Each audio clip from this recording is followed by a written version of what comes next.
Hello friends, स्वागत है आपका। और जैसे कि हम सोशोलॉजी की विषय वस्तु को हम स्पष्ट कर चुके हैं, तो उसी के आधार पर आज हमारा जो आज का टॉपिक रहेगा वो भारतीय समाज रहेगा कि किस प्रकार से हम भारतीय समाज को क्या कर सकते हैं, डिफाइन कर सकते हैं। आप सारी चीज़ें बहुत अच्छे से देखने की कोशिश करेंगे। मैं आशा करता हूँ कि सभी बहुत अच्छे होंगे। और हम आज का टॉपिक है हमारा भारतीय समाज। भारतीय समाज, इसको हम क्या बोलते हैं? इंडियन सोसाइटी इसको हम बोलते हैं, या भारतीय समाज। तो आज का हमारा जो बेसिकली टॉपिक है वो भारतीय समाज है, लेकिन इसको भारतीय ही समाज क्यों कहा जाता है, इस बारे में भी हम थोड़ी सी क्या करेंगे, चर्चा करेंगे। आइए शुरू करते हैं आज का टॉपिक। देखो, सबसे पहले हमारे पास बच्चों एक शब्द है समाज, कि अगर जो हम समाज शास्त्र की दृष्टि से देखें, क्योंकि हम पहले इस बात को स्पष्ट कर चुके हैं, क्योंकि ये हमारा क्या है, ये जो हमारा टॉपिक है ये एक नवीन विज्ञान है जिसमें हम सभी क्रियाओं का क्या करते हैं, अध्ययन करते हैं एक मनुष्य की। और मैं ये भी पहले बता चुका हूं कि सोशियोलॉजी का जो अर्थ है, सोशियो मतलब क्या होता है, मेंबर होता है। मेंबर मतलब सदस्य या एक व्यक्ति हम कह सकते हैं, और लोगोस मतलब होता है स्टडी, यानी कि उस व्यक्ति या एक मेंबर का अध्ययन या एक सदस्य का अध्ययन करना ही हमारा क्या कहलाता है।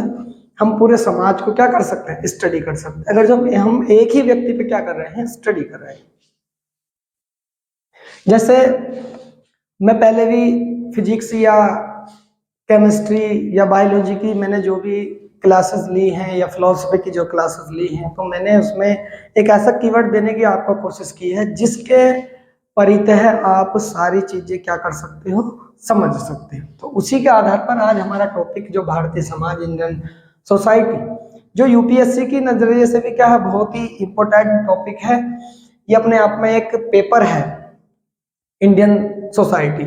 और इंटर क्लास का जो मेन सिलेबस है वो आपका क्या है, भारतीय समाज है, या भारतीय समाज के इर्द गिर्द जो टॉपिक है वो आपके इंटर के समाज शास्त्र में आपको पढ़ाए जाते हैं। तो उसी के आधार पर आज हम इन चीजों को डिस्कस करने जा रहे हैं। जैसे समाज है, तो समाज बेसिकली निकल के कहाँ से आया? तो सबसे पहले हमारे पास क्या होता है, सदस्य होता है। सदस्य, सदस्य मतलब मेंबर, आप इसको कह सकते हैं, मेंबर या सदस्य आप कह सकते हैं। अब एक सदस्य के कुछ और सदस्य होते हैं, जैसे एक सदस्य के साथ में उसका भाई, चाचा, ताऊ, इस तरह के, या मम्मी, पापा, ये सारे सदस्य क्या होते हैं, ग्रुप होता है। एक ग्रुप होता है सदस्यों का, एक ग्रुप हमारा क्या कहलाता है, परिवार कहलाता है। क्या कहलाता है? परिवार। ये हमारा क्या कहलाता है, परिवार कहलाता है। अब हम परिवार को जब किसी भी एक समुदाय में हम क्या कर रहे हो, किसी परिवार को हम डिस्कस करने की कोशिश कर रहे हो, या उसका अध्ययन करने की हम कोशिश कर रहे हैं, तो फिर हमें पता चलता है कि ये परिवार भी एक किसके रूप में है, ग्रुप के रूप में है, जिसे हम क्या बोलते हैं, समुदाय बोलते हैं।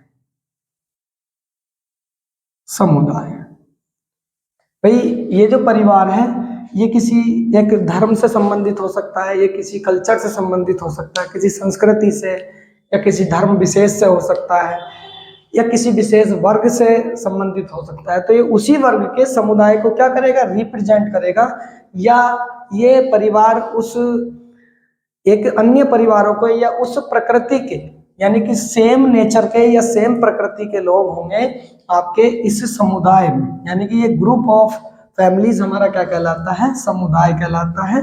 इसको हम क्या बोलते हैं, कम्युनिटी बोलते हैं। और जब अब एक समाज हुआ, एक धर्म विशेष की हम बात कर रहे हैं, या जाति के आधार पर हो सकता है, या वो किसी भी प्रकार से आपका हो सकता है, किसी विशेष जनजाति के आधार पर हो सकता है, या किसी विशेष धर्म संस्कृति के आधार पर हमारा क्या हो सकता है। तो जब एक समुदाय, यानी कि एक समुदाय के ग्रुप में एक समूह में, ये भी हमारा किसको दर्शाता है, समूह को दर्शाता है। और ये भी किसको दर्शा रहा है, ग्रुप को दर्शा रहा है, समूह को दर्शा रहा है। ये भी किसको दर्शा रहा है, ग्रुप को, क्योंकि इसमें कई सदस्यों का क्या है, समूह है। वो एक बात अलग है, चाहे वो छोटा परिवार हो, बड़ा परिवार हो, संयुक्त परिवार हो, तो वो अलग बात है, लेकिन वो क्या होगा, एक परिवार होगा। फिलहाल हम इतनी बात करेंगे। परिवारों के भी अभी हम क्लासिफिकेशन पे जब जाएंगे तो वहां पर क्या करेंगे, हम इन बातों की चर्चा करेंगे। अब ये भी क्या होता है, हमारा जो समुदाय है ये भी क्या है, एक प्रकार का हमारा ग्रुप को दर्शा रहा है। लेकिन इसमें आपके किसी भी प्रकार का, इस समुदाय में किसी प्रकार का हमारा क्या हो सकता है, परिवार हो सकता है। हो सकता हो इस समुदाय में जैसे 4 से 6 प्रकार के धर्म भारत में भी पाए जाते हैं, हिंदू, मुस्लिम, सिख, ईसाई, पारसी वगैरह, और यहूदी यानी कि क्रिश्चियनिटी। ये इस प्रकार के कई धर्मों का इसमें हमारा क्या होता है, पाए जाते हैं। तो उन वे सभी एक किसी पर्टिकुलर क्षेत्र में हो सकते हैं। तो वो उनका जो समूह होगा वो हमारा किसको दर्शाता है, समाज को दर्शाता है। यानी कि समाज क्या होता है, एक ग्रुप ऑफ कम्युनिटी हमारा क्या कहलाता है, सोसाइटी कहलाता है, समाज कहलाता है। अब जब हम यहाँ से शुरू करते हैं, यानी कि हमें क्या करना है, सिर्फ एक सदस्य का अध्ययन करना है। लेकिन समाज जो होता है इसमें हमारा क्या होता है, अंतः क्रियाएं होती हैं, अंतः क्रियाएं,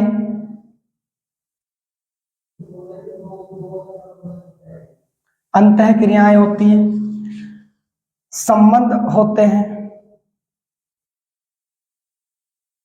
समाज का निर्माण कब होता है, जब इन समुदाय या परिवार या सदस्यों के बीच में क्या हो, अंतः क्रियाएं हो या फिर संबंध हो। संबंध किसी भी मैत्रीपूर्ण संबंध हम इसको बोल सकते हैं, इसको हम ऐसे ही बोल सकते हैं, मैत्रीपूर्ण संबंध, यानी कि मित्रता के आधार पर संबंध। मैत्रीपूर्ण संबंध इसमें हमारे हो सकते हैं, अंतर संबंध हो सकते हैं, अंतर संबंध। ये हमारी ये क्रियाएं किसमें पाई जाती हैं, यानी कि समाज को जब हम डिफाइन करेंगे तो एक भौगोलिक क्षेत्र या एक निश्चित भौगोलिक क्षेत्र जिसमें समुदाय, परिवार या सदस्यों के बीच में अंतः क्रियाएं, मैत्रीपूर्ण ढंग से संबंध हो या अंतर संबंध हो, या फिर हम क्या बोल सकते हैं, अंतरजातीय संबंध हो, अंतरजातीय संबंध हो। ये किसको दर्शा सकते हैं, अंतरजातीय संबंधों को दर्शा रहा हो वो, या फिर वो इस समाज में किसको दर्शा रहा हो, इसमें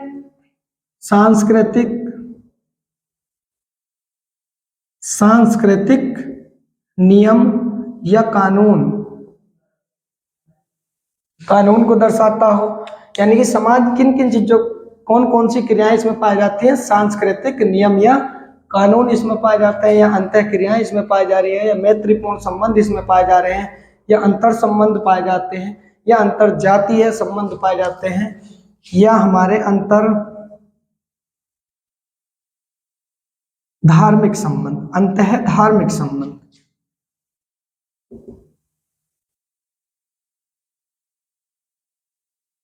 धार्मिक संबंध यानी कि एक सदस्य इतने प्रकार से क्या हो सकता है, आपस में जुड़ा हुआ हो सकता है, या अपने समुदाय को इस प्रकार से वो बना सकता है। वो किसको बना रहा है, एक सदस्य में वो अपने किसी ना किसी धार्मिक ट्रेडिशन से या परंपराओं से क्या होगा, जुड़ा हुआ होगा, जिसके अपने कुछ नियम या कानून होंगे। जैसे हर धर्म की अगर जो हम बात करें तो प्रत्येक धर्म में कुछ ना कुछ नियम और कानून होते हैं, जिनको हम क्या बोलते हैं, धार्मिक रीति रिवाज भी हम इसी को बोल देते हैं। इन्हीं को हम क्या बोल देते हैं, धार्मिक रीति रिवाज। धार्मिक रीति रिवाज, धार्मिक रीति रिवाज हमारा किसको, और यही धार्मिक रीति रिवाज हमारे किसको रिप्रेजेंट करते हैं, अंतः धार्मिक संबंध को। भाई एक व्यक्ति जो किसी विशेष धर्म से क्या है, जुड़ा हुआ है, तो वो उसी प्रकार के व्यक्ति से क्या रहता है, एक धार्मिक संबंधों से जुड़ा रहता है। अभी आपने देखा होगा कि हम किसी भी धार्मिक स्थल पे जा रहे हैं, हम एक अपने हिसाब से, या हम जिस धर्म से बिलोंग करते हैं, हम उस प्रकार के अगर जो धार्मिक स्थल पर जाते हैं तो वहाँ के जो लोग हैं, हम उनसे एक धार्मिक संबंधों के द्वारा क्या है, जुड़े हुए हैं। हम बहुत दूर दूर के व्यक्ति भी आपस में एक मैत्रीपूर्ण ढंग से क्या करते हैं, मैत्रीपूर्ण ढंग से क्या करते हैं, संबंधों का निर्वहन करते हैं, या अंतः क्रियाएं करते हैं, या आपसी पारस्परिक संबंध करते हैं। ठीक है, पारस्परिक संबंध यानी कि ये सभी संबंध कैसे हैं, पारस्परिक हैं।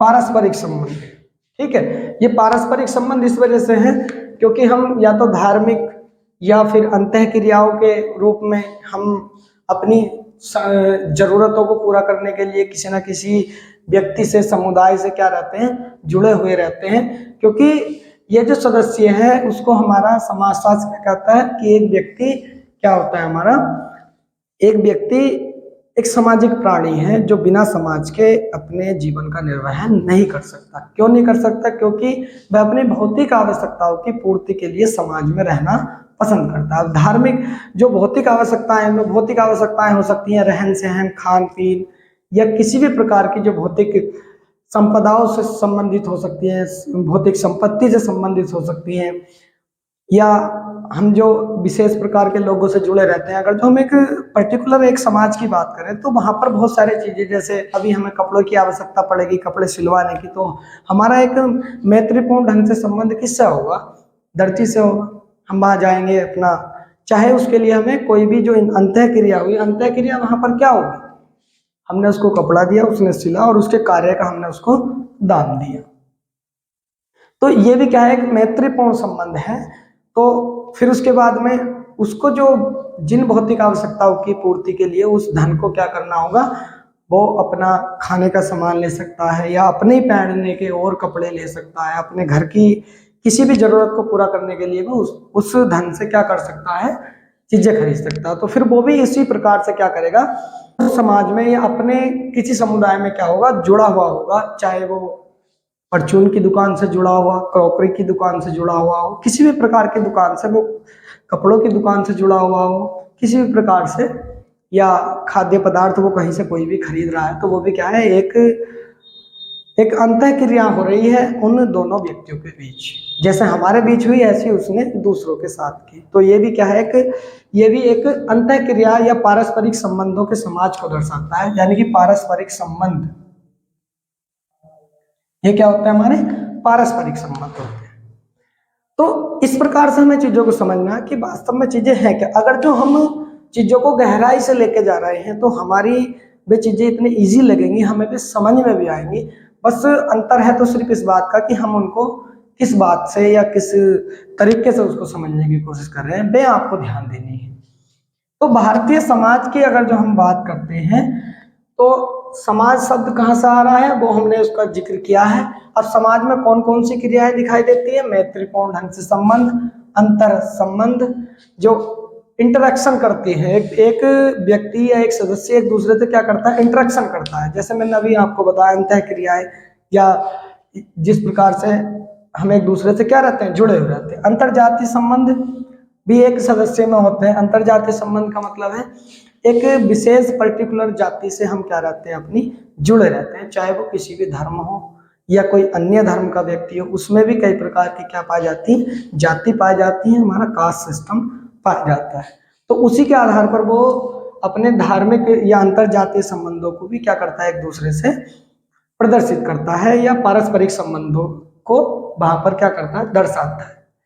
अंतर संबंध या अंतर धार्मिक संबंध दोनों की बात अलग है, लेकिन जहां धर्म को केंद्र में रख के हम बात कर रहे हैं तो वो अंतर संबंध है, वे धार्मिक अंतर संबंध।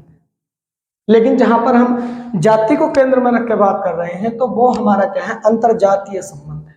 जहां हम किसी समुचित या किसी एक ऐसी संस्कृति को रिप्रेजेंट कर रहे हैं जिसमें हम सांस्कृतिक ढंग से या किसी नियम या धार्मिक संस्थाओं के द्वारा क्या कर रहे हो, उनको केंद्र में रख के अंतः क्रियाएं कर रहे हैं या पारस्परिक हम संबंध कर रहे हैं, तो वो हमारा सांस्कृतिक समाज के द्वारा या अंतर संबंधों के द्वारा क्या है, जुड़ा हुआ है। तो इस प्रकार से ये हमारा क्या है, एक समाज है। इसी को हम क्या कहते हैं, समाज कहते हैं। अब ये समाज की अगर जो हम बात करते हैं तो थोड़ा सा इस समाज का भी हम क्या कर लेते हैं, परिचय देख सकते हैं। अभी हम भारतीय समाज पर आएंगे, लेकिन अभी हम एक पर्टिकुलर या हम भारत के क्षेत्र की बात नहीं कर रहे हैं। अभी हम किसकी बात करी, हमने सिर्फ समाज की। वास्तव में सोसाइटी का अर्थ होता क्या है, सोसाइटी है क्या, तो उसको रिप्रेजेंट कर रहे हैं हम। उसके बाद में अगर जो हम इस समाज को ही देखें तो समाज हमारा दो शब्दों से मिलकर बना है, सम और अज। सम और अज, और दोनों ही शब्द संस्कृत के हैं। दोनों ही शब्द किससे निकल कर आ रहे हैं, संस्कृत से, संस्कृत से निकल कर। जैसे मैंने समाजशास्त्र को भी अभी पहले बताया था, तो इसी प्रकार से दोनों ही शब्द किससे निकल कर आ रहे हैं, संस्कृत से निकल कर आ रहे हैं। इसका मतलब होता है एक समूह या एक समान। अज हमारा दर्शाता है ग्रुप को, समूह को, समूह में रहना, समूह में रहना।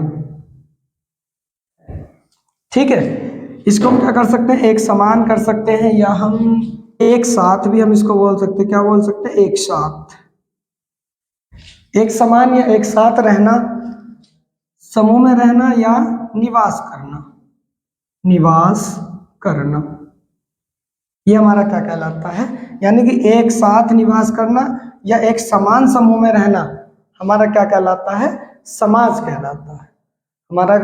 इसको हम क्या बोलते हैं, समाज। क्योंकि कोई भी देखो, एक जो पशु है, जो पशु समाज है, वो भी क्या एक प्रकार का समाज है। जैसे आपने अपनी गलियों में डॉगी को देखा होगा, कुत्तों को देखा होगा, वो भी क्या रहते हैं, एक प्रकार के संबंधों में या ग्रुप में रहना पसंद करते हैं। वो भी एक क्या रहते हैं, ग्रुप में रहते हैं। जो जंगली जानवर होते हैं वो भी क्या रहते हैं, किसी न किसी ग्रुप में रहते हैं। लेकिन हम उसको क्या नहीं कर पाते, आइडेंटिफाई नहीं कर पा रहे कि ये जो आज हमने ग्रुप देखा है ये पहले भी था क्या, यानी कि उनमें अनिश्चितता पाई जाती है। जबकि समाज का जो समूह है उसमें थोड़ी सी आपको स्टेबिलिटी दिखाई देगी, एक स्थिरता दिखाई देगी। जैसे अगर जो धार्मिक रीति रिवाज वाला समाज है तो उसमें क्या है, एक स्थिरता है, वो हमेशा उसी धर्म से क्या है, जुड़ा हुआ है। या किसी सांस्कृतिक कानून या नियमों से जुड़ा हुआ है। जैसे विवाह भी एक प्रकार की संस्था है, कानून है, एक प्रकार का क्या है, हमारी संस्कृति है। जैसे विभिन्न प्रकार की संस्कृतियों में विवाह को अलग अलग तरीके से क्या किया जाता है, मान्यता प्रदान की जाती है, तो वो भी एक सामाजिक संस्था है। तो उसी के आधार पर हमारा क्या होता है, तो ये हमारा क्या हुआ, समाज हुआ। तो इतना इंट्रोडक्शन हमारा किसका था, समाज का था। जो व्यक्ति, जो मेंबर है, जो किसी ना किसी परिवार से जुड़ा हुआ है, जो एक ग्रुप को दर्शा रहा है, और ग्रुप भी हमारा एक समुदाय को, समुदाय हमारा किसको दर्शाता है, समाज को। अब समाज में कई प्रकार के हमारे धार्मिक, जातीय या सांस्कृतिक, मैत्रीपूर्ण संबंध, अंतरह संबंध या अंतः क्रियाओं द्वारा ये सारी क्रियाएं इस समाज में क्या होती हैं, फलती फूलती हैं, जिससे एक व्यक्ति एक दूसरे से क्या करता है, जुड़ा रहता है। उसी को हम क्या बोलते हैं, समाज। लेकिन ये सारी क्रियाएं एक निश्चित भौगोलिक क्षेत्र में होनी चाहिए, तो ये हमारा क्या है, समाज है। अब जब समाज एक वृत्त क्षेत्र को दर्शाता है, जब कोई समाज एक वृत्त क्षेत्र को दर्शाता है या एक बहुत बड़े भौगोलिक क्षेत्र को दर्शाता है, तो वो हमारा एक, उसी को हम क्या बोलते हैं, यहाँ पर एक पर्टिकुलर समाज हम बोल रहे हैं। तो यहाँ तो समाज की डेफिनेशन आ गई थी, हमारी परिभाषाएं। तो उसी के आधार पर हम क्या करते हैं, फिर समाज को हम दो भागों में बांट लेते हैं। एक तो भारतीय समाज, भारतीय समाज, और एक हमारा कौन सा आता है, भारतीय समाज के साथ साथ आता है हमारा पश्चिमी समाज।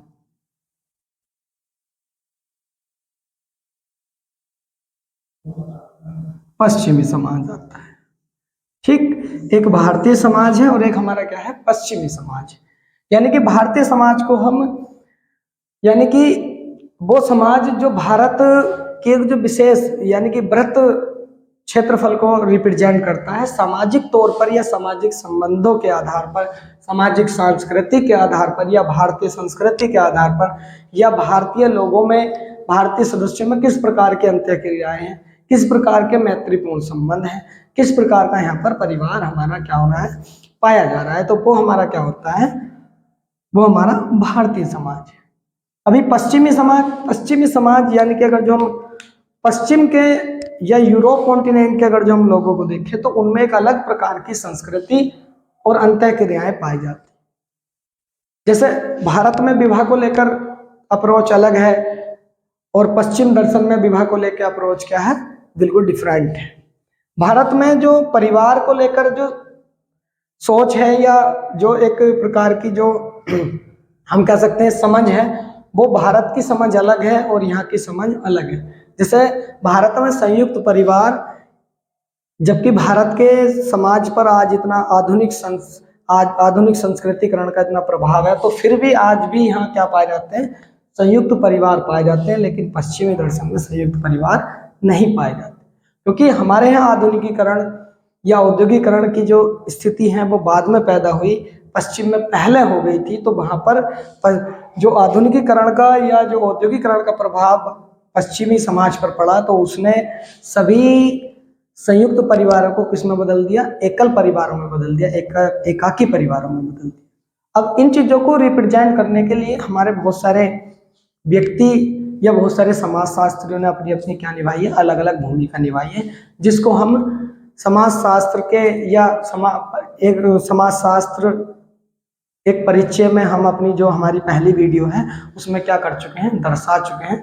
अगस्त कांते ने क्या कहा, मैकाइवर एंड पेच ने क्या कहा, फिचर ने क्या कहा, तो या गिलिंग्स ने क्या क्या, गिडिंग्स ने क्या कहा, तो ये सारे हमारे जो समाजशास्त्री रहे हैं, तो इनके बारे में हम क्या है, या पार्टसन किस बात को कह चुके हैं। तो इन सभी की क्या है, एक समाज के प्रति अपनी सोच रही है, अपना नजरिया रहा, अपनी शोध रही है। मेन बात है कि उनकी अपनी शोध रही है, रिसर्च रही है।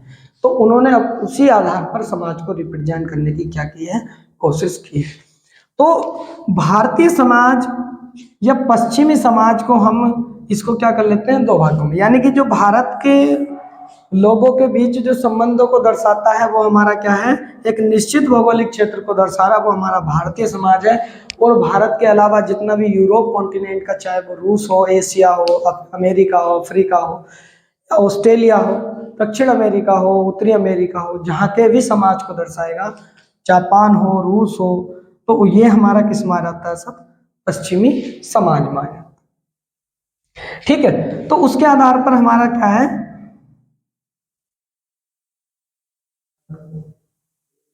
ये हमारा क्या है, तो इस तरह से छोटे मोटे ये जो एक भौगोलिक संस्थाएं रही हैं या एक निश्चित भौगोलिक क्षेत्र में ये जो अंतःक्रियाएं मनुष्य के बीच में रही हैं, इसी संबंधों ने या इसी अंतःक्रियाओं ने हमारा किसको जन्म दिया है, समाज को जन्म दिया है। और वो समाज अलग अलग स्थान पर रहकर अलग अलग नामों से जाना जाता है। तो ये तो हमारा क्या रहा, भारतीय समाज और पश्चिमी समाज का थोड़ा सा एक इंट्रोडक्शन रहा है कि किस प्रकार से हमने, तो इसको हमने भारतीय समाज क्यों किया, क्योंकि ये भारत में, यह एक भारत की जो भौगोलिक स्थिति है उसमें रहने वाले सदस्य, परिवार या समुदाय के अंतः संबंधों को दर्शा रहा है। तो ये हमारा क्या है, भारतीय समाज है, इंडियन सोसाइटी है। जो पश्चिम में रहने वाले लोगों को या यूरोप कॉन्टिनेंट के लोगों को जो दर्शाता है वो हमारा क्या है, पश्चिमी समाज है। वो एक निश्चित भौगोलिक क्षेत्र को क्या कर रहा है, दर्शा रहा है। अब वो हम अलग अलग देशों के समाज को भी हम क्या बोलते हैं, हम पढ़ेंगे तो हम क्या पढ़ेंगे, जो भारत के लोग अगर जो अलग के उसको देखेंगे तो वो किसको पढ़ते हैं, पश्चिमी समाज के बारे में पढ़ते हैं। और अगर जब वो भारत के समाज को पढ़ेंगे तो भारतीय समाज करके उसको क्या करेंगे, भारत के समाज की स्टडी वो कर सकते हैं। तो इस प्रकार से हमारा, अब इसको हम आगे डिफाइन करते हैं। जैसे अब इनको थोड़ा सा देख लेते हैं। जैसे हमारा परिवार है, तो परिवार भी किस प्रकार से हो सकता है, हमारा एकल परिवार हो सकता है, एकल परिवार,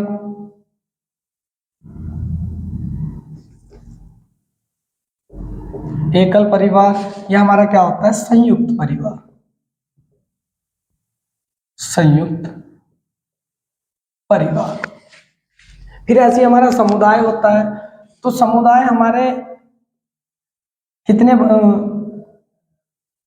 एक संप्रदाय से, एक संप्रदाय भी हमारा क्या होता है, एक विशेष प्रकार का समुदाय होता है। लेकिन संप्रदाय किसी एक जाति, किसी एक धर्म को क्या करता है, रिप्रेजेंट करता है। लेकिन समुदाय क्या करता है, सभी धर्म और सभी जाति को क्या करेगा, रिप्रेजेंट करेगा। तो यहाँ पर हम देख लेते हैं, ये धर्म के आधार पर एक समुदाय हो सकता है, एक धर्म को रिप्रेजेंट करने का, या एक धार्मिक संप्रदाय हो सकता है, या फिर एक हमारा सांस्कृतिक क्या हो सकता है, समुदाय हो सकता है। एक जातीय समुदाय भी हो सकता है, जातीय समुदाय,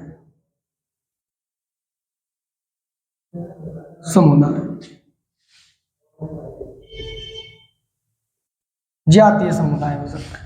या इसी में हमारा एक वर्ग को भी दर्शा सकता है। ये किसको दर्शा सकता है, एक विशेष वर्ग को भी दर्शा सकता है। ये भी हमारा क्या है, समुदाय हो सकता है। ये समुदाय किसी एक वर्ग के लोगों को दर्शा रहा हो। जैसे अगर जो हम बात करते हैं, अगर जो हम आज के आधुनिक समाज को देखें, तो जैसे कहीं पर कोई फैक्ट्री लगी हुई है, जैसे सपोज दैट शुगर मिल, तो अधिकतम नाम सभी बच्चे या व्यक्ति सुनते ही हैं। तो शुगर मिल में आपने देखा होगा कि एक उसके आसपास एक क्षेत्र होता है जिसको हम क्या किस नाम से जानते हैं, नॉर्मली मिल कॉलोनी के नाम से जानते हैं। तो उस कॉलोनी को मिल कॉलोनी का नाम हमने इस वजह से दिया क्योंकि वहां पर अधिकतम लोग मिल में आए हुए या मिल के पर्पज से वहां पर क्या करते हैं, निवास करते हैं। तो उनका एक अपना क्या होता है, एक वर्ग होता है। उसमें किसी धार्मिक या विशेष धर्म के लोग वहां पर नहीं रहते।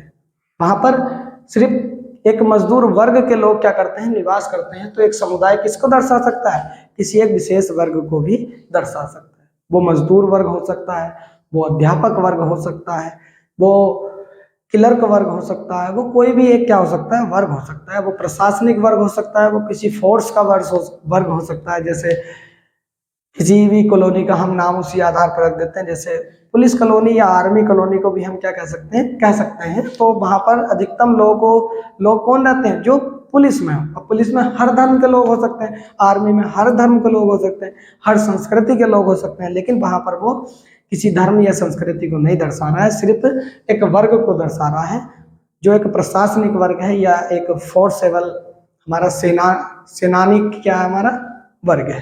तो उसको दर्शा सकता है।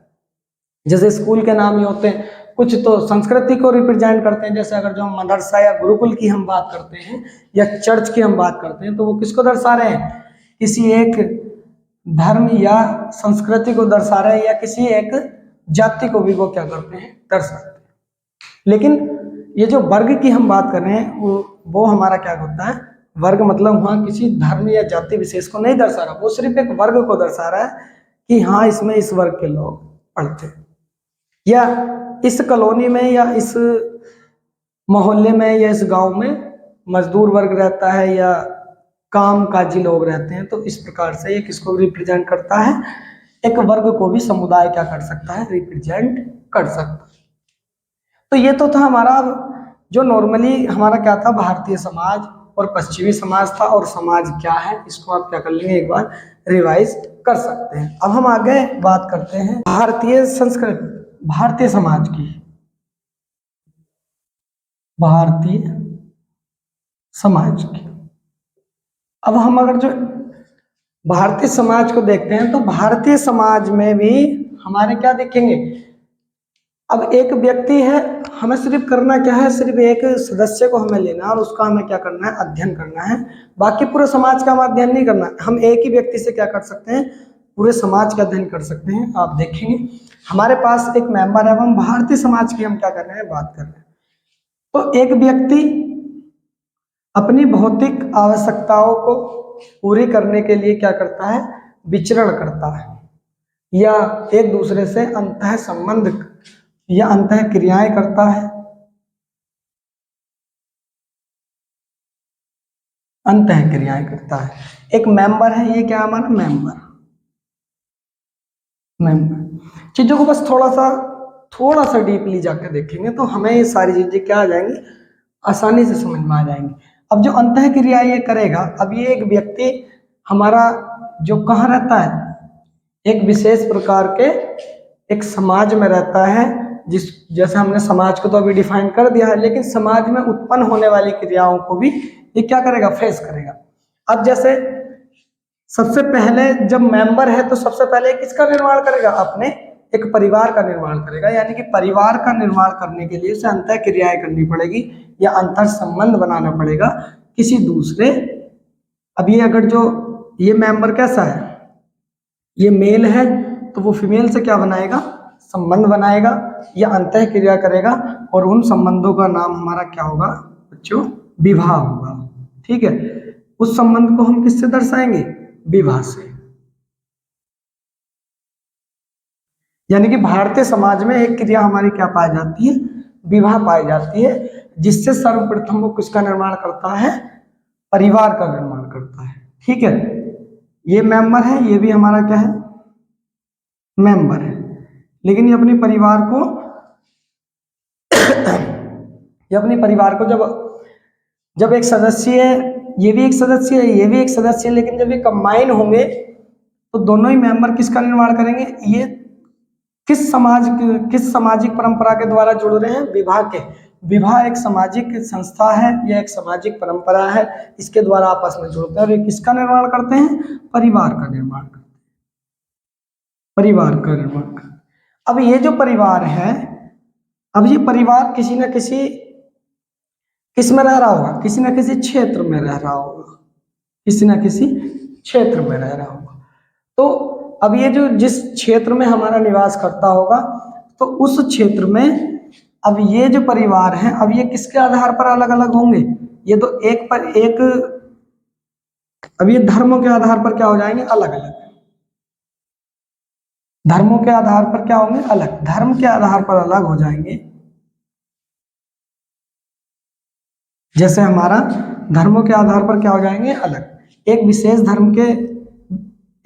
धर्म का क्या हो जाएगा, परिवार, फिर उसका एक क्या हो जाएगा, समुदाय, एक विशेष धर्म का। फिर उसके बाद में धर्म के बाद में किससे जोड़ते हैं, एक संस्कृति से जोड़ते हैं। वो व्यक्ति किससे जुड़ेगा, एक संस्कृति से जुड़ेगा वो परिवार। तो वह एक सांस्कृतिक समाज को, ये तो हमारा क्या हो गया, एक धार्मिक समुदाय,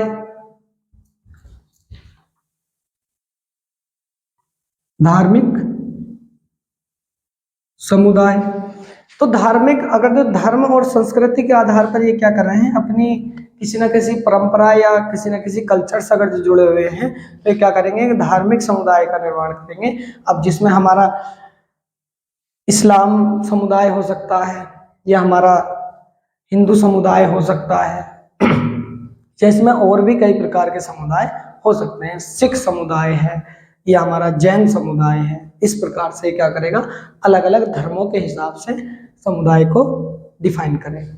उसके बाद में हमारा एक संस्कृति के आधार पर भी ये क्या करेंगे, एक दूसरे से जुड़ेंगे।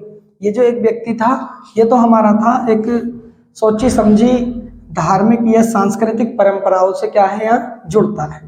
सबसे पहले इसका भी ध्यान रखना आपको, विवाह भी एक, अब यहाँ से एक शब्द निकल कर आया था जब हमने परिवार का निर्माण किया, और परिवार ने किसको डिफाइन किया, संस्कृति के आधार पर ये समुदाय का निर्माण करता है, आपस में जुड़ के या अंतः क्रियाओं के द्वारा वो व्यक्ति क्या करेगा, एक समुदाय का निर्माण करेगा। अब इसी को थोड़ा सा और वृत्त रूप में देखते हैं, तो एक व्यक्ति को अपनी भौतिक आवश्यकताओं की पूर्ति के लिए क्या करना पड़ेगा बच्चों, कार्य करना पड़ेगा, है, एक कोई ना कोई क्या करना पड़ेगा, कार्य करना पड़ेगा। तो उस कार्य के अनुसार ये कुछ चीजों को जन्म देगा, या कुछ जैसे एक वर्ग को क्या करेगा, डिफाइन करेगा, वो किसी भी एक कार्य करने वाला वर्ग हो सकता है। तो ऐसे ही हमारा धार्मिक, जब वो समुदायों में आपस अलग अलग या एक साथ जुड़ेंगे, तो यहाँ से कुछ चीजें निकल के आएंगी, जैसे संप्रदायवाद,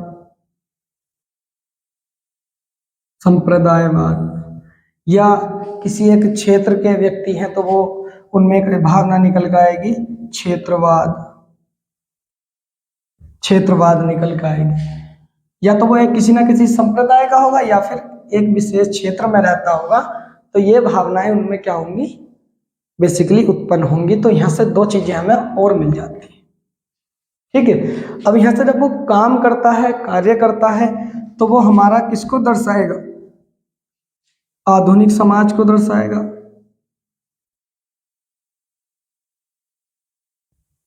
आधुनिक समाज, लेकिन आधुनिक समाज यानी कि जो परंपरागत समाज है, जो पहले समाज था और उसमें परंपराओं का परिवर्तन, जो आंदोलन या कुछ भी किसी भी प्रकार से या शिक्षा आंदोलन हुआ बीच में, तो हमने एक आधुनिक समाज का निर्माण किया। और आधुनिक समाज का निर्माण करने के बाद जब वो कार्य करेगा तो उसमें हमारी कुछ चीजें निकल के आएंगी, जैसे औद्योगिकरण, औद्योगिकरण या फिर हमारा औद्योगिकरण के साथ साथ, अब औद्योगिकरण जब एक व्यक्ति कार्य करेगा या औद्योगिकरण, भाई कार्य कहीं ना कहीं तो करेगा, चाहे वो उद्योग धंधों में कर रहा हो या मजदूर, किसी मजदूर वर्ग में कार्य कर रहा हो, तो वो अब वो कार्य करने के लिए एक स्थान से दूसरे स्थान तक पर क्या करेगा, गमन करेगा। और जब वो एक स्थान से दूसरे स्थान तक गमन करेगा तो वहां पर कुछ चीजें और निकल के आएंगी, जैसे हमारा प्रवास। प्रवास यानी कि जब एक व्यक्ति अब एक स्थान से दूसरे स्थान पर जाता है किसी कार्य करने के लिए, किसी निश्चित समय के लिए, तो उसका हमारा क्या कहलाता है, प्रवास। लेकिन एक व्यक्ति जब कार्य के ही आधार पर वो जिस क्षेत्र में रहता हो, वो जिस संप्रदाय में रहता हो, उस संप्रदाय को छोड़कर कहाँ चला जाता है, किसी दूसरे स्थान पर निश्चित तौर से अपने स्थान को क्या कर देता है, छोड़ देता है और दूसरी जगह पर जाकर निवास करता है, तो उसको हमारा क्या बोलते हैं, उत्प्रवास। उत्प्रवास। तो ये क्रियाएं समाज में उत्पन्न होने वाली क्रियाएं हैं, जो उत्प्रवास की क्रिया को डिफाइन करता है, जो प्रवास की क्रिया को, जो औद्योगिकरण को या जो आधुनिक समाज को क्या करता है, डिफाइन करता है। अब ये व्यक्ति जब ये सारी क्रियाएं इसमें करेगा तो हमारा परिवार भी क्या हो जाएगा, परिवार पर इफेक्ट डालेगा। और जो हमारा परिवार था वो एक संयुक्त परिवार था। अगर जो प्राचीन समय में देखें तो संयुक्त परिवार में हम क्या करते थे, रहते थे, लेकिन आधुनिकता के दौर में हम क्या हुए हैं, एकल परिवार में। एकल परिवार, अब हम क्या कर रहे हैं, एकल परिवार में निवास कर रहे हैं। तो जो प्रवास या उत्प्रवास या औद्योगिकरण या आधुनिकरण का जो प्रभाव सबसे ज्यादा पड़ा है वो कहाँ पड़ता है, संयुक्त परिवार में। तो संयुक्त परिवार किसमें विघटित होना शुरू हो जाता है, एकल परिवार। अब ये व्यक्ति, जो एक व्यक्ति अपने निश्चित क्षेत्र या संप्रदाय से निकल के कहीं दूसरी जगह पर कार्य करता है, तो वो किन घटनाओं को अंजाम देता है, प्रवास या उपप्रवास को क्या देता है, अंजाम देता है। या या इस कार्य के द्वारा ये हमारी क्या होती है, अंतः क्रियाएं होती हैं। एक किसके बीच में हो रही है, मेंबर के। अभी हम किसका अध्ययन कर रहे हैं, मेंबर का। और मेंबर ही नई चीजों का निर्माण कर रहा है, उत्प्रवास, प्रवास, औद्योगिकरण, क्योंकि उसे चीजों को आसान बनाना है।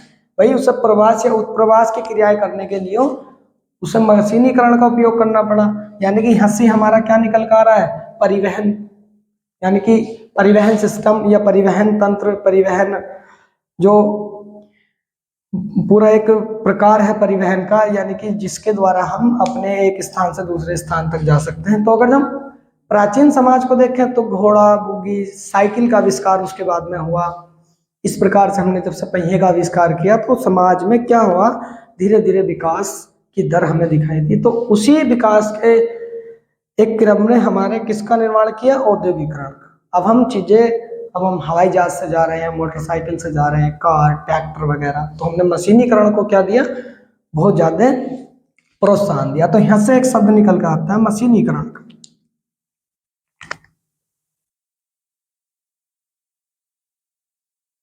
मशीनीकरण, ठीक है। तो यहाँ से हमारा मैकेनिज्म आगे निकल के आता है।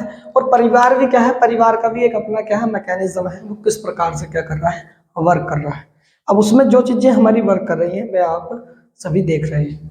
अब एक व्यक्ति जो एकल परिवार में रहता है उसकी कुछ और भौतिक आवश्यकताएं होंगी, जिसको अब ये इन भौतिक आवश्यकताओं के लिए धर्म या जहां पर वो था एक समुदाय, सब वो निकल के कहा जाता है, बाजारीकरण की ओर जाता है। बाजार। बाजार भी एक सामाजिक संस्था के रूप में हम क्या करते हैं, रिप्रेजेंट करते हैं। विवाह भी क्या है, हमारे एक अंतः क्रिया है समाज की। तो बाजार के रूप में हमारा क्या आता है, इसी को हम क्या बोलते हैं, बाजारीकरण बोलते हैं। बाजारीकरण। तो बाजारीकरण भी हमारा किससे आ रहा है, कि कार्य के आधार पर आ रहा है। आप किसी भी बाजार में जाते हो तो आप ये नहीं देखते कि ये किस धर्म का व्यक्ति इस सामान को बेच रहा है। हम वहाँ वो अपनी आवश्यकताओं की पूर्ति करने के लिए बाजार में है, और एक व्यक्ति हम अपनी भौतिक आवश्यकताओं की पूर्ति के लिए बाजार में गए।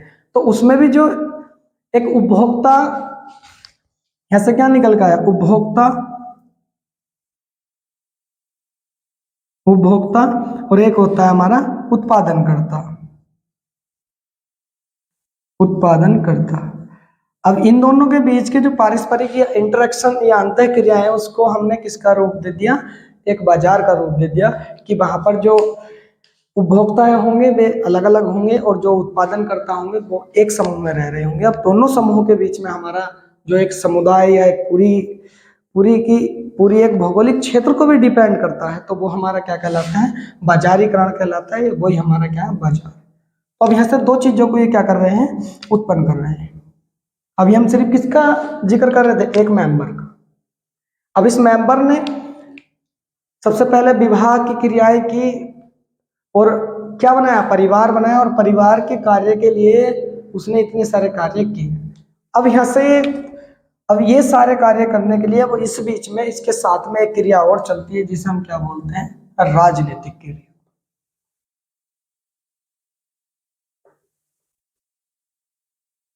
राजनीतिक क्रिया। अब राजनीतिक क्रियाएं क्या करती हैं, ये जो संप्रदायवाद है या क्षेत्रवाद है, अब इन सबका जो इफेक्ट समाज पर डालेगा वो कौन डालेगी, हमारी राजनीतिक क्रियाएं डालेगी। अब इन्होंने चीजों को धर्म से जोड़ने के बाद में हमारा क्या आया, धर्म निरपेक्षता आई। धर्म निरपेक्षता। अब इस सदस्य ने कुछ ऊपर निकल कर देखा, यानी कि जब आधुनिकरण की ये सारी चीजें आ गई किसी भी समाज में, चाहे वो भारतीय समाज हो चाहे वो पश्चिमी समाज हो, तो उससे पहले तो राजनीतिक क्रियाएं भी तो चल रही थी साथ में। जैसे राजनीतिक क्रियाएं की बात करें तो राजनीतिक क्रिया में एक तो राजतंत्र था, राजतंत्र, और एक हमारा लोकतंत्र। लोकतंत्र ये भी परस्पर ऐसी क्रियाएं थी जो समाज को बिल्कुल शुरू से ही क्या आ रही थी, निकल के आ रही थी। क्योंकि हर एक समुदाय का एक क्या होता है, एक मेन व्यक्ति जरूर होता है उसमें, जो अब हम इसमें अगर जो परंपरागत समाज को देखें तो लोकतंत्र तो बाद में आया, पहले तो राजतंत्र की जो क्रिया थी वो चल रही थी। तो एक समूह या एक समुदाय में या एक परिवार में, यहाँ से हमें एक क्रिया और निकल के आती है, यानी कि परिवार में कोई ना कोई क्या होता था, मुखिया होता था, मुखिया होता था। अब उसी मुखिया के आधार पर हमारा समाज, अब इस मुखिया के आधार पर हमारा समाज दो भागों में बढ़ जाता है, मात्र मात्र सत्तात्मक और पितृ सत्तात्मक।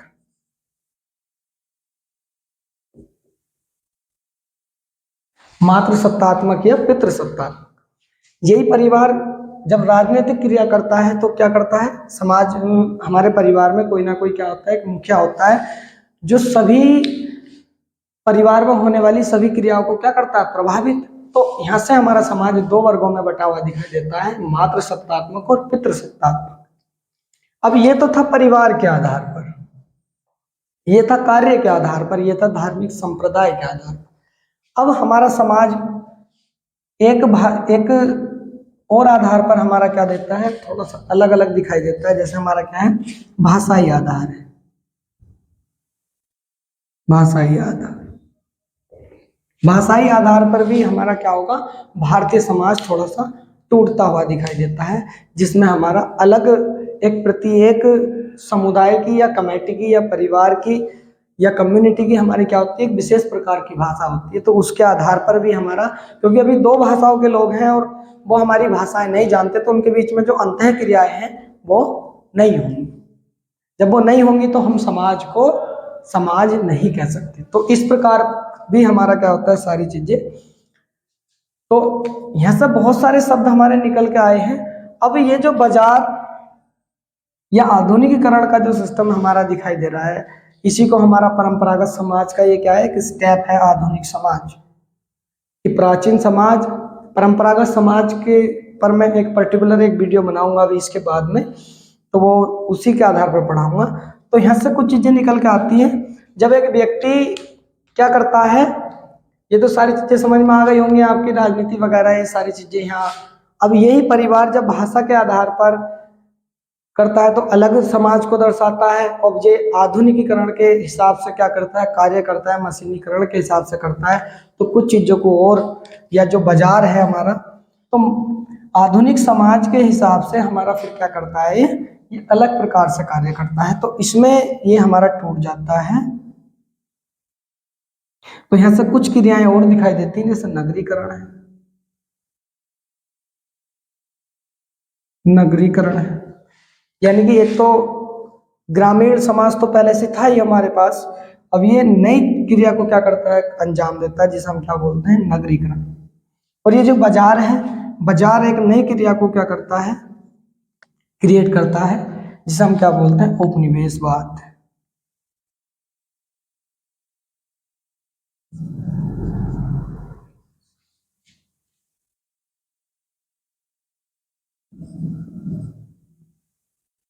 उपनिवेशवाद।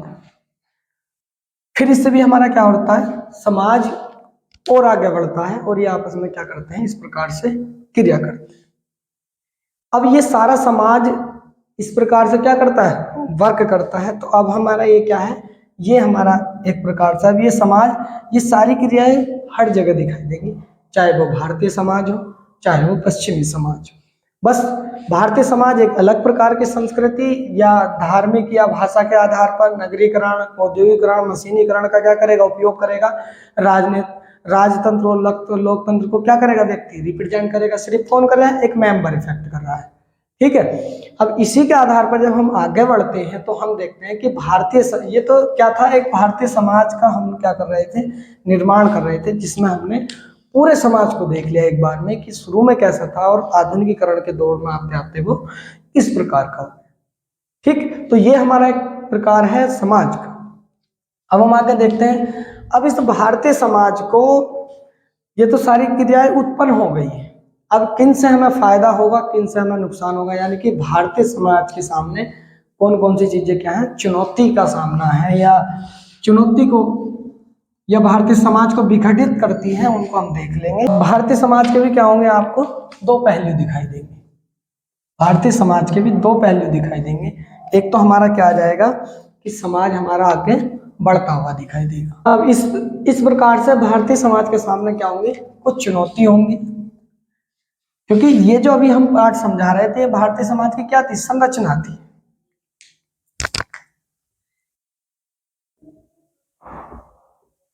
ये क्या थी, हमारी भारतीय समाज की संरचना थी।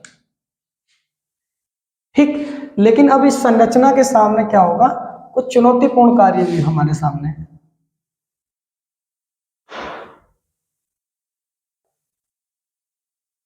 क्या होंगे, दिखाई देंगे।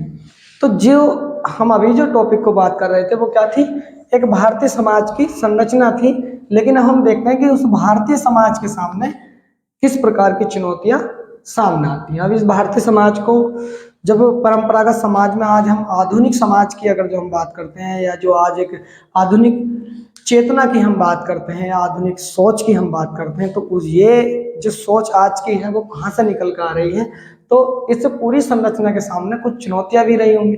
तो इसमें जैसे हमारा रहा जातिवाद, जातिवाद, संप्रदायवाद, संप्रदायवाद, यह हमारा क्या रहा, भाषावाद। ठीक, यह हमारा क्या रहा, क्षेत्रवाद,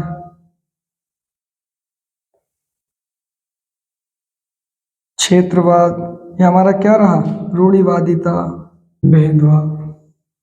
ठीक है, यह हमारा एक और आ जाता है पीढ़ी अंतराल।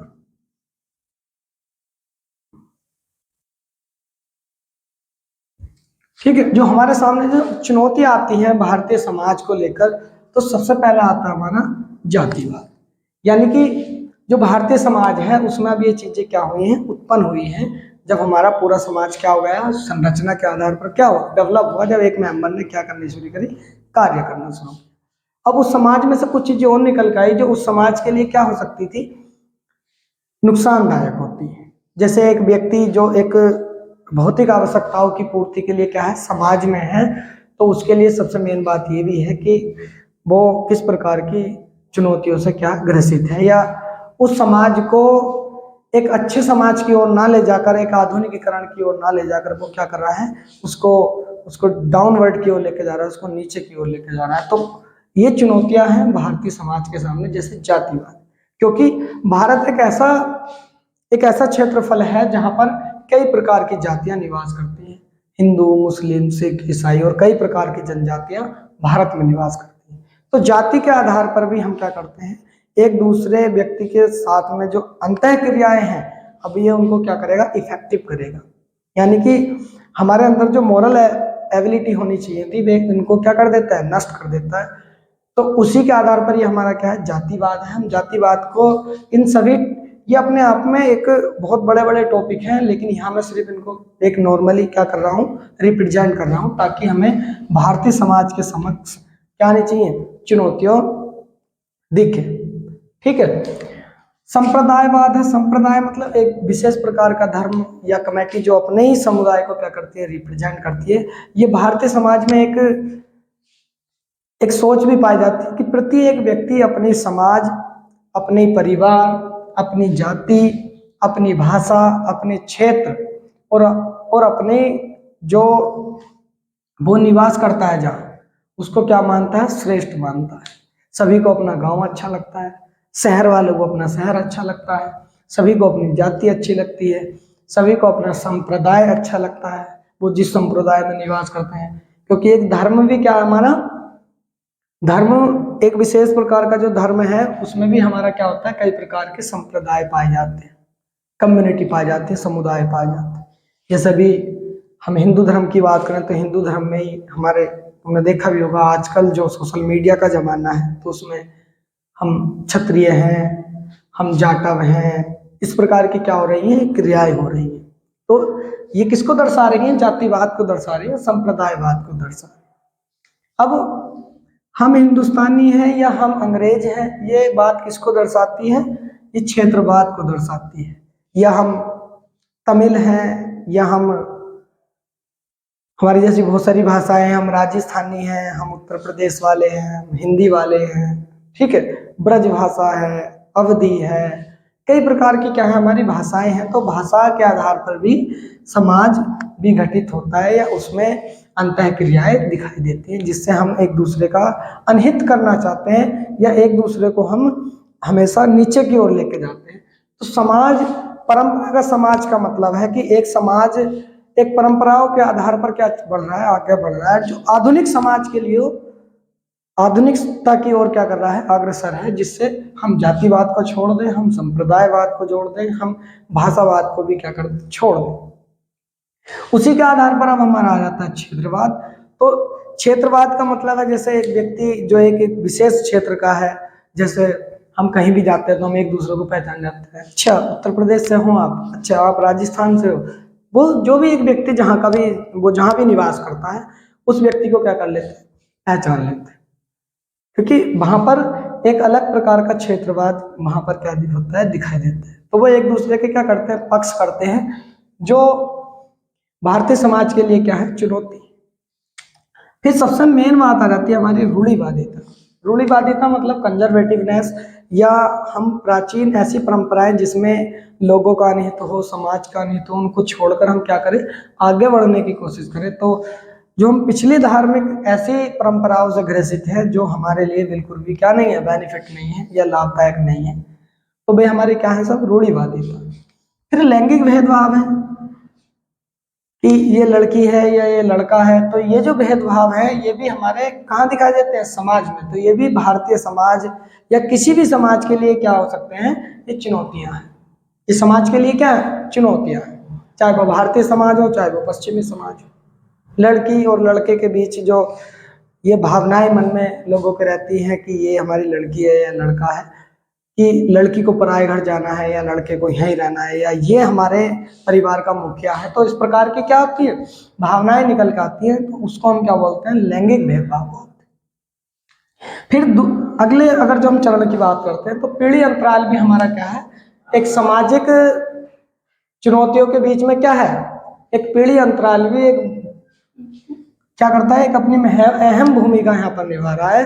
पीढ़ी अंतराल मतलब एक जो प्राचीनता को दर्शाता है, एक आधुनिकता को दर्शाता है।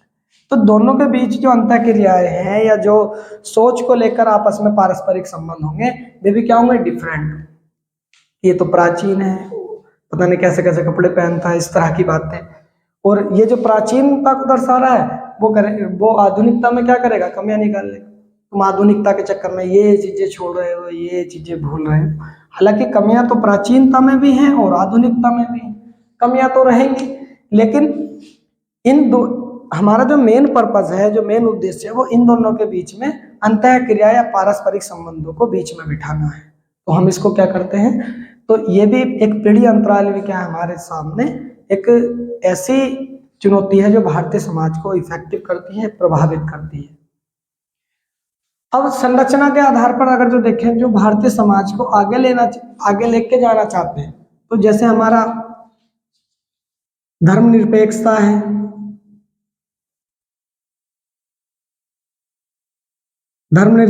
सेक्युलरिज्म है, इसकी काफी समय से चर्चा भी होती रहती है। आपने देखा होगा राजनीतिक क्षेत्र में बहुत ज्यादा ये चलते हैं, ये जातिवाद, संप्रदायवाद, भाषावाद, क्षेत्रवाद और लैंगिक भेदभाव तो अब लगभग थोड़ा सा कम हो गया है, लेकिन पहले ये भी रहता था।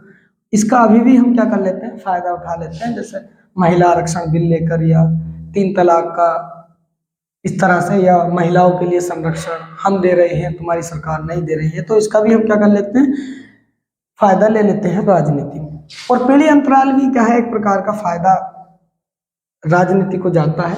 और धर्मनिरपेक्षता का भी क्या होता है, कई बार ये हमारे ऐसे है, वास्तव में जो अगर हम समाज शास्त्र की बात करें, तो धर्मनिरपेक्षता का मतलब है लौकीकरण।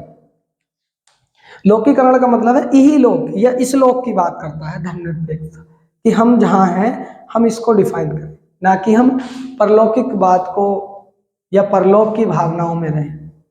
हम जन्नत, हेवंस या स्वर्ग की भावनाओं को त्याग कर हम क्या करें, इहलोक की बात करें, इसी लोक की बात करें जहां हम निवास करते हैं।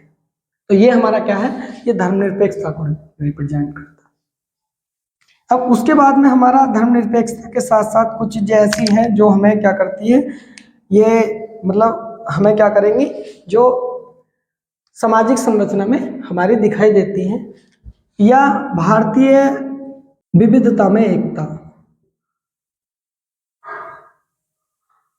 ये भारत की संरचना में बहुत ही अहम बात है कि हम विभिन्न प्रकार के धर्म और विभिन्न प्रकार के समुदाय में होते हुए भी हम क्या करते हैं, विविधता में एकता को रिप्रेजेंट करते हैं कि हम भारतीय हैं।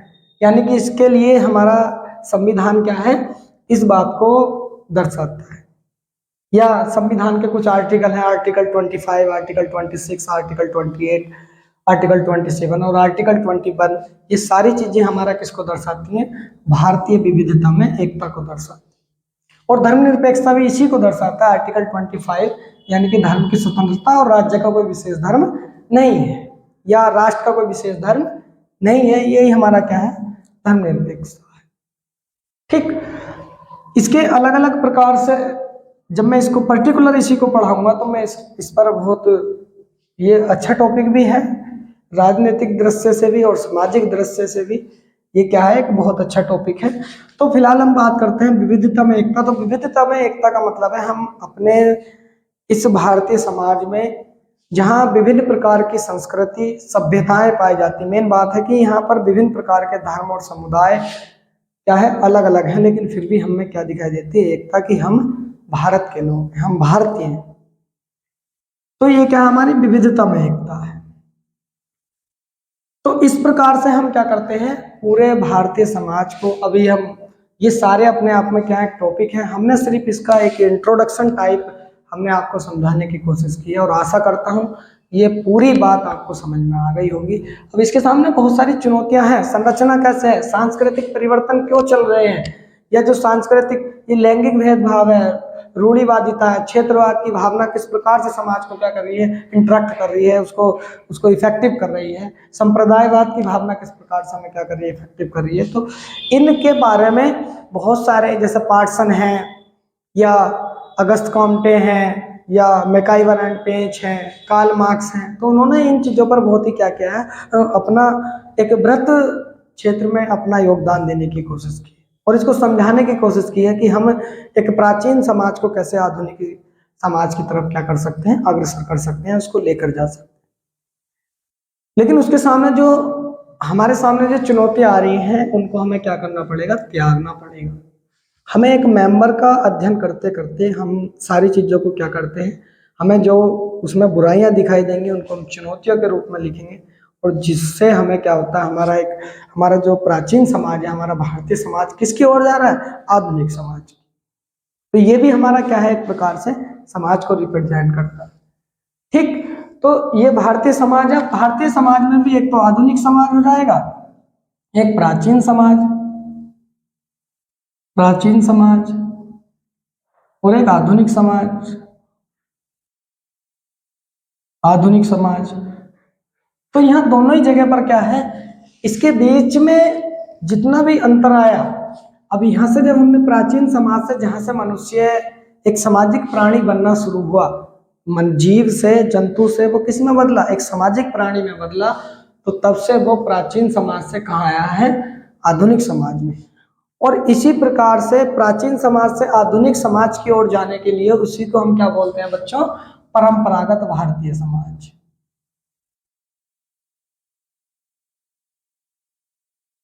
परंपरागत